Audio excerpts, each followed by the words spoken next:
പ്രഭാതവന്ദനങ്ങൾ. ലൂക്കോസിന്റെ സുവിശേഷം 19:10 ഇപ്രകാരം എഴുതിയിരിക്കുന്നു: കാണാതെ പോയതിനെ തിരഞ്ഞു രക്ഷിപ്പാനല്ലോ മനുഷ്യപുത്രൻ വന്നത്. അതെ, നമ്മുടെ കർത്താവായ യേശു ഈ ലോകത്തിലേക്ക് വന്നത് കാണാതെ പോയതിനെ കണ്ടെത്തുവാനും നഷ്ടപ്പെട്ടു പോയതിനെ തിരഞ്ഞു പിടിക്കുവാനുമാണ്. ഇത് നമ്മുടെ ജീവിതത്തിലെ എല്ലാ മേഖലകളിലും ഇത് പ്രാധാന്യമുള്ളതാണ്.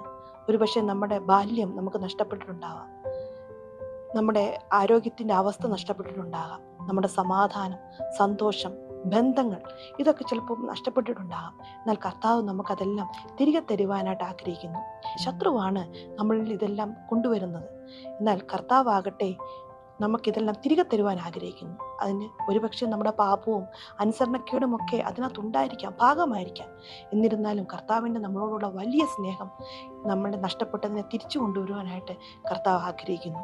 അതുകൊണ്ടാണ് യോഹന്നാൻ്റെ സുവിശേഷം 10:10 ഇപ്രകാരം എഴുതിയിരിക്കുന്നത്: മോഷ്ടിപ്പാനും അറിപ്പാനും മുടിപ്പാനും അല്ലാതെ കള്ളൻ വരുന്നില്ല, അവർക്ക് ജീവൻ ഉണ്ടാകുവാനും സമൃദ്ധമായിട്ടുണ്ടാകുവാനും അത്രേ ഞാൻ വന്നിരിക്കുന്നത്.